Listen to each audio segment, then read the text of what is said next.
Week's Whiteboard Wednesday. My name is Thomas Shelowise with Night Train Pickleball, and today we're talking about the return shot. So a couple of weeks ago we started with the serve, and then last week we introduced a drill, a popular drill that based on a question that we received, and this week we're going to pick right back up, building off the serve. Now we're talking about the return. So if you remember on the serve, we talked about how we're serving and we're trying to work on getting the ball close to the baseline for the return player, trying to get it as close to that baseline, forcing them to have to back up, forcing them to have to hit a longer return, right?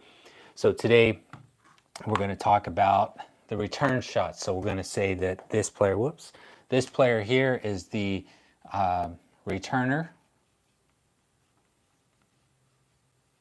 and this is the serve. Okay, so this player is the serve. They're going to hit this ball deep, right? So we're going to specifically talk about what this player is going to do with the return. So this player, after getting the return, their job is to hit a return shot, again, as close to this baseline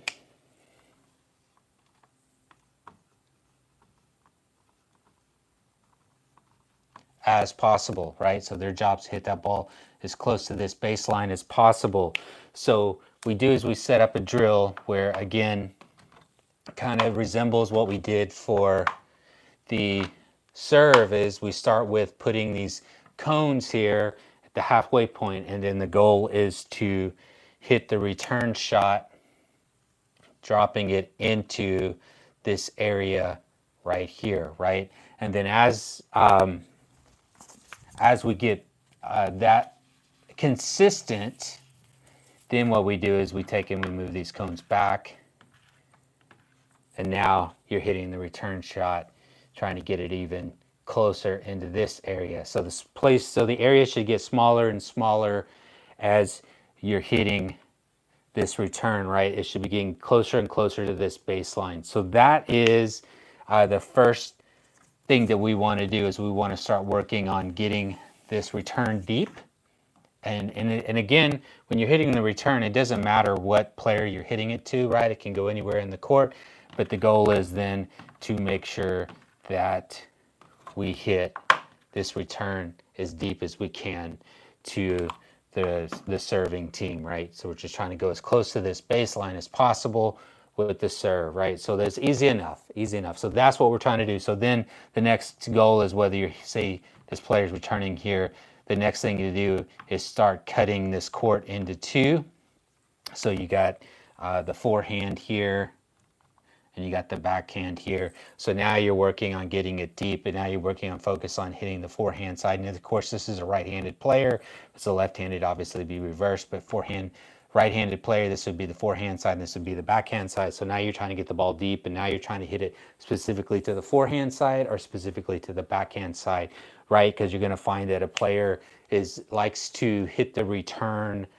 They'll have a favorite side that they like to hit the ball with, and so then if you start focusing on hitting it to the side that they don't really feel comfortable or are confident in hitting with, the backhand, let's say, they'll do one of two things. They'll either really start trying to hit the backhand, and you'll start getting more returns that you can handle more easily, your team can handle, or they're going to start running around their backhand and start hitting their forehand, which means they could start leaving a whole portion of the court open for you to be able to hit the next attacking shot, right? So that is very basic there. Now, once you start working on that, because a question that I received recently was, Thomas, what is one of the very first strategies I should work on when as a new player, right? As I'm working up the ladder of the skill levels. And for me, I think the answer is consistency. Just learning to be consistent. Like, that's the first weapon you can have, is be consistent, getting the ball back, and then start getting the ball back consistently in over the back over the net, and then consistently start working the ball into the right places.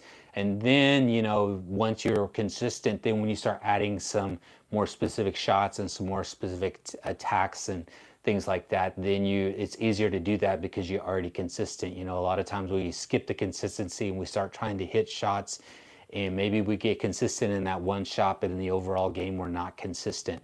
So that can actually work against us, especially if they figure that one shot out. Now we're like, what other things can we rely on in our game, right? So that's a side note. So here we go. So we're going to move these cones out of the way.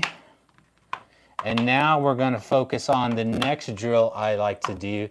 And this is still the server, and this is still the returner here, right? It's a two-person drill that I like to do. And there's a very specific reason for this. So what I will do is I'll have this server. Now, I don't typically like to have drills where you're serving straight ahead. So like even when I play skinny singles, we don't serve straight ahead, okay?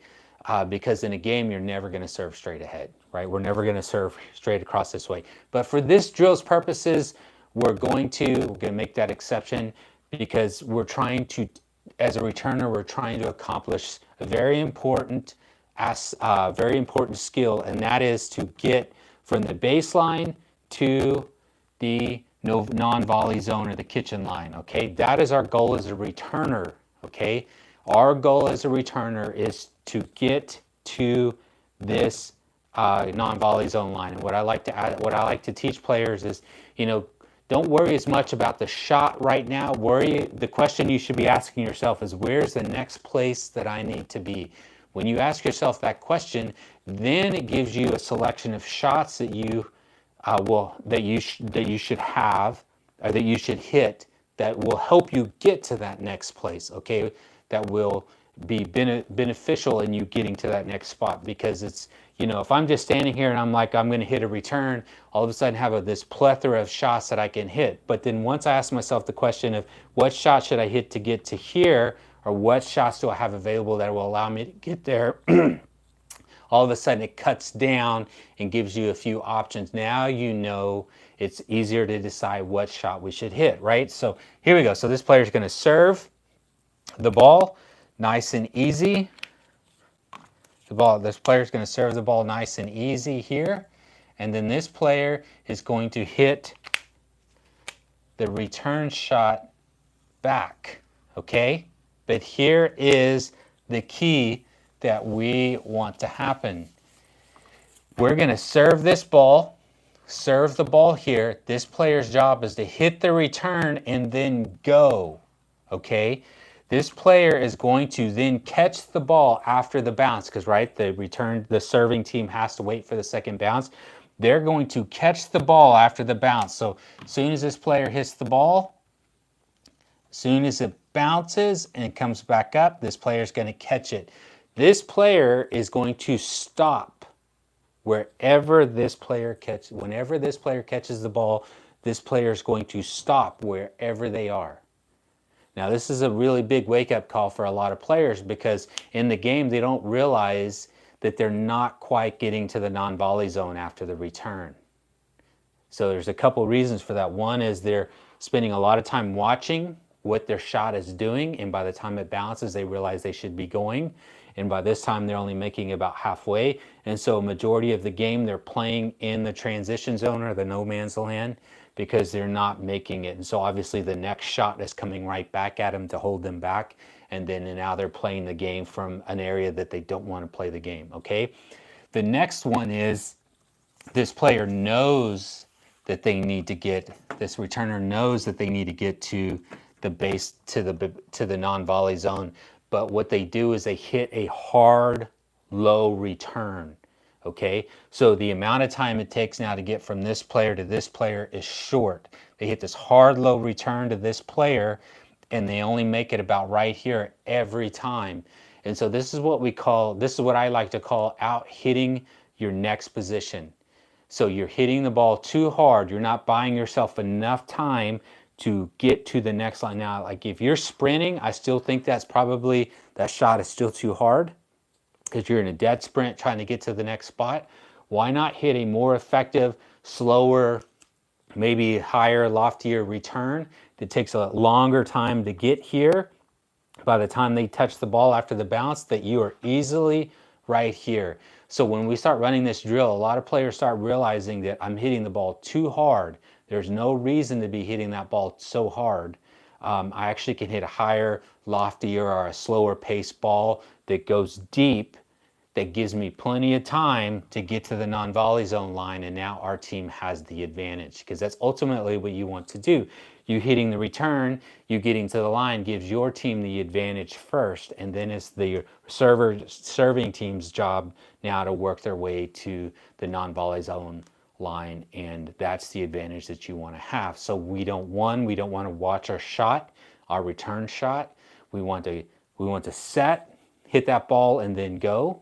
Okay, and you can watch it as you're going, but go, get into position by the time the ball bounces, or you're hitting the ball too hard, which means we're out hitting our next position, and that's something that we don't want to do as well. Okay, so that's a great way to start. That's a great place to get going with the return and to work on consistency. You're consistently hitting a deep return, and driving your serve team back. And number two, you're giving yourself enough time with that return shot before the next bounce to get yourself to the line, so you're not out hitting your next position. Okay, so I hope that was helpful. I hope that's something that you're able to incorporate into your drilling and be able to start seeing some measurable results. Like, are you getting to the line as your team? Because I promise you, if you're getting to the line, you're probably going to win more rallies than you normally do, and it's going to start up leveling your game. You're going to start seeing the game from a different perspective, because you're playing at the line, at the non-volley zone line,